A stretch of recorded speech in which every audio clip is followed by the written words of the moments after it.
Hello Air Signs! Welcome to Like a Tarot. Gamit ang personalized cards, alamin natin kung ano ang message ng person mo.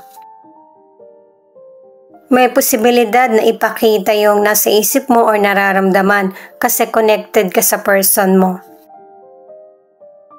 Angels and guides, please guide us. Ano ang reading para sa mga air signs?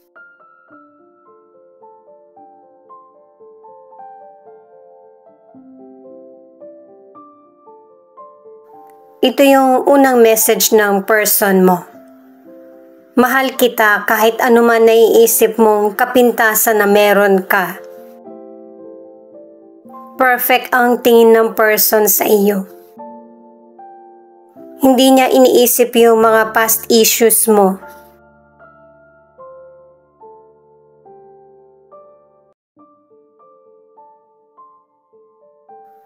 Gusto kita i-date.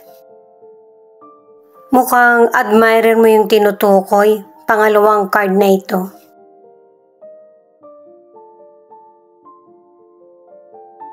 Ay ito na yung kukunin ko, ang bilis naman ipakita. May pag-asa ba ako sa iyo?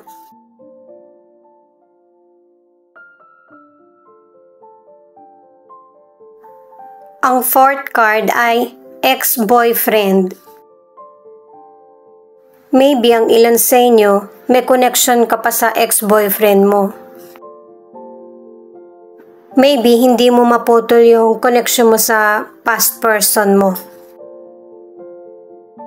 Pwedeng yung dati yung relasyon or meron kayong anak. Ang isa pa, ang ilan sa inyo, yung bagong admirer or person na nagugustuhan mo, kilala ito na past person.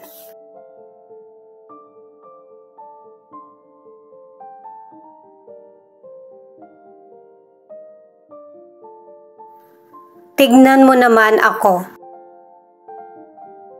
Mukhang hindi mo binibigyan ng masyadong atensyon itong bagong person, ano man ang gender niya. Ngayon naman guys, gamit ang tarot cards, alamin natin kung ano ang reading para sa mga air signs.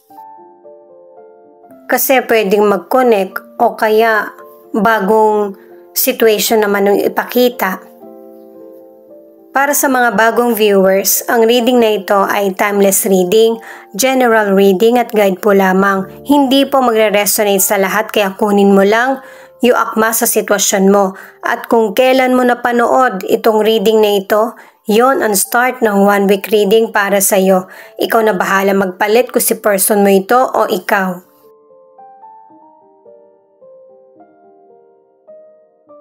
Nine of Wands in reverse, Queen of Pentacles at Nine of Pentacles. Sa mga cards na ito ay pinapakita na ang ilan sa inyo meron kang responsibilidad na hinaharap mo mag-isa. Kumbaga ikaw yung bukod tanging inaasahan. At dalawang cards yung nagsasabi na natutugunan mo yung mga pangangailangan mo. At saka, ang ilan kasi sa inyo sa past, maraming nangyaring negative experience sa'yo na nagpamature sa'yo. Pero hindi mo yan nakakalimutan. At yung issue na yan ay mabubuksang muli. Sa career naman, itong tatlong cards na ito ang nagsasabi na kailangan ng pakikisama at saka paikipag-ayos. Yung pag-focus sa career ang mas magbibigay sa'yo ng abundance. Dalawang cards ang nagsasabi niyan. At saka ang ilan sa inyo sa career, yung dating hilig mo lang ay napagkakakitaan mo na. Ang ilan sa inyo na nasa relationship, yung pangarap mo na maayos at happy na relasyon ay hindi nagkakaroon ng katuparan. At ipinapakita rin ng mga cards sa relationship na kung ano yung gusto ng puso mo, yun yung mangyayari soon.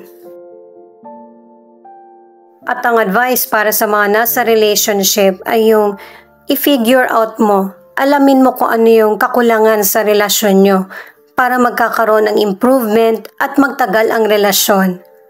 Huwag mong masyadong pairalin yung emosyon. At para sa mga nasa relationship, parang hindi kayo magkarelasyon ng person mo. Parang magkaibigan lang kayo. Dalawang cards na kasi nagsasabi na hindi napapansin yung effort mo sa relasyon. At saka kapayapaan yung pinapakita ng mga cards mo pagkatapos ng misunderstanding or hadlang sa relasyon. Ang ilang single naman, may potential person na talagang nagiging close sa iyo or sinisikap na maging close kayo. Kasi gusto niya yung gwardyahan ka. Kilala mo itong person na ito. May gusto siya sa iyo pero ayaw niya maging obvious or ayaw niya sabihin pa.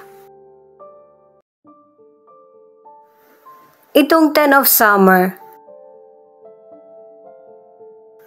ipinapakita na may fulfillment ang buhay mo sa mga taong nagmamahal sa iyo, ang family o kaya mga kaibigan.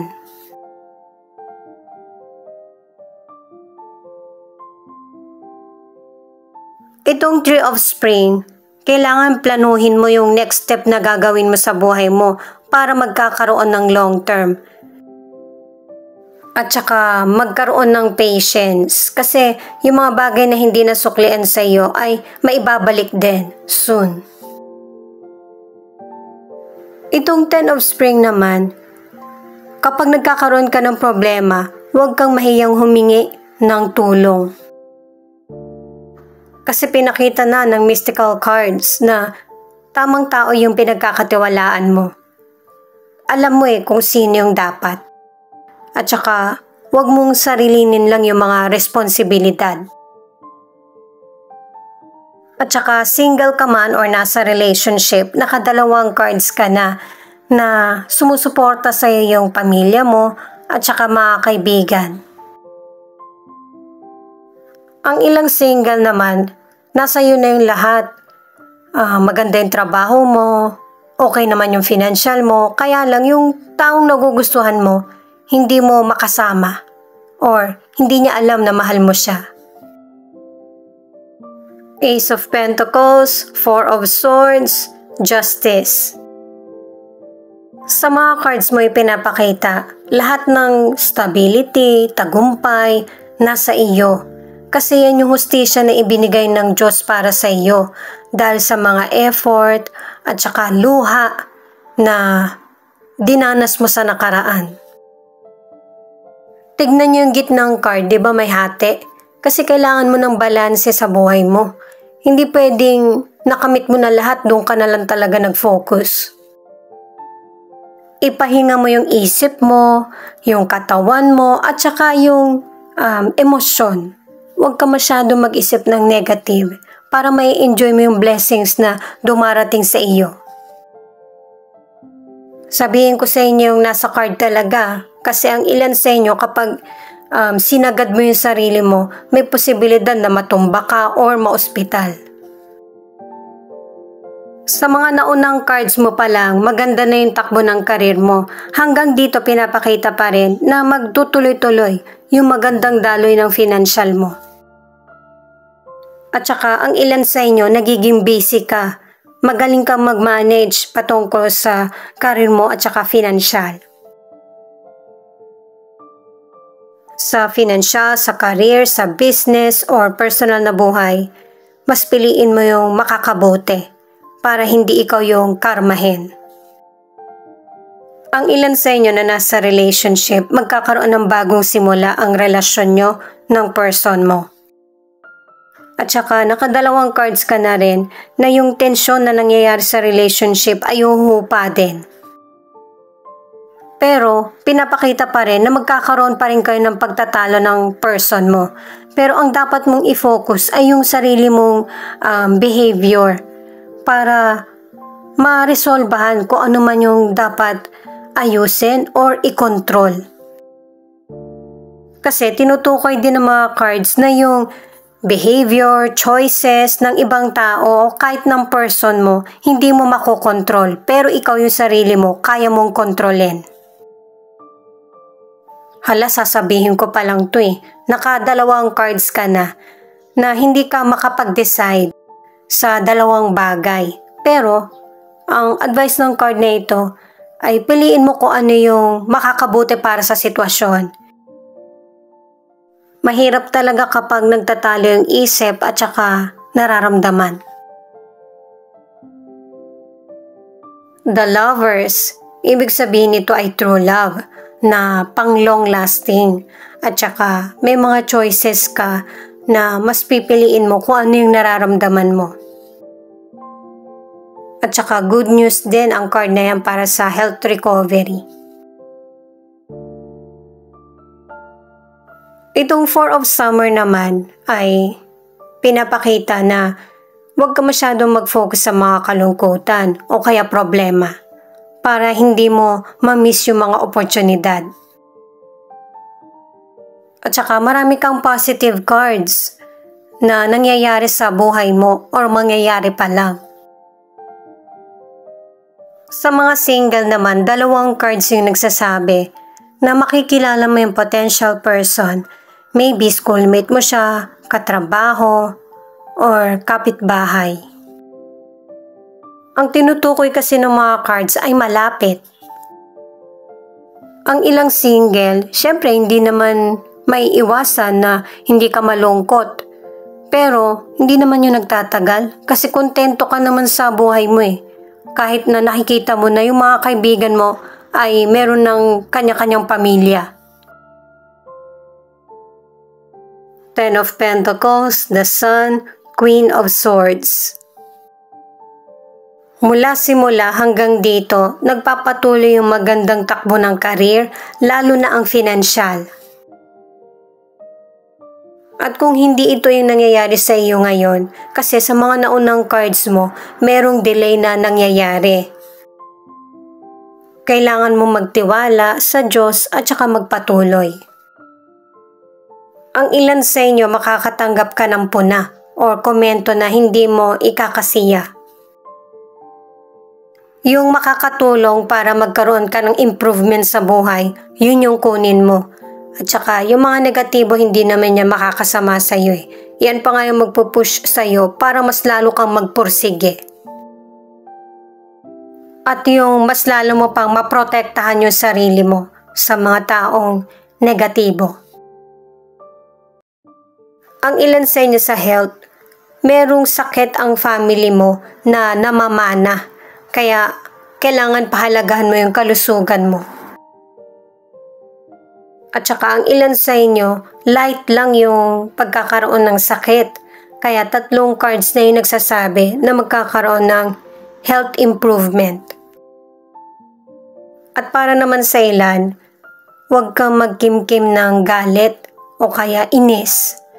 Kasi makakaapekto ito sa kalusugan mo.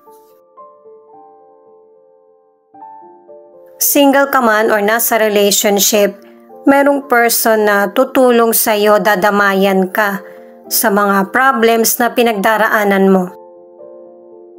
Pang-apat na card na ito na marami talagang concern sa iyo. At ang ilan naman na nasa relationship, naka-3 cards ka na sinisikap mo na buo ang pamilya nyo ng person mo.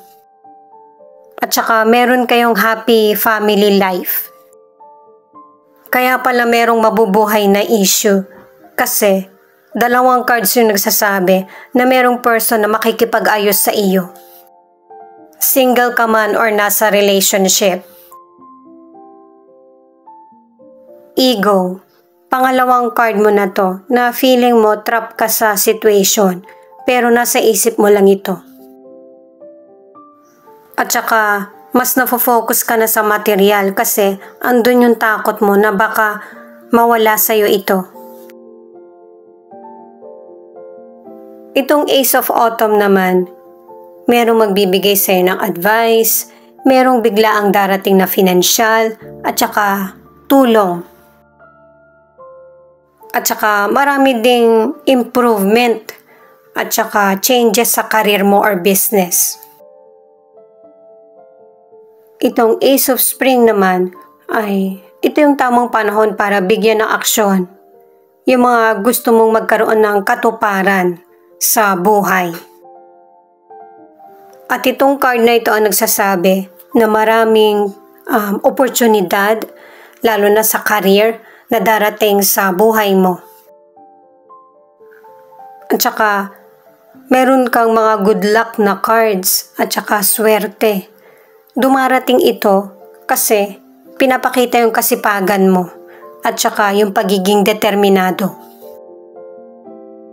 Siya nga pala guys, marami po salamat sa mga nag-like, share, comment, and subscribe. At pati na rin po sa mga nakikinig at nanonood. San man panig kayo ng mundo, ingat po kayo palagi. Ito naman ang angel number mo.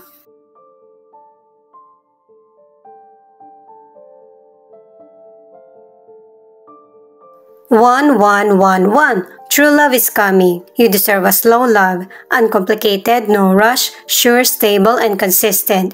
You deserve that love. You deserve someone that's sure of you, that you're sure of. Type yes if you feel it.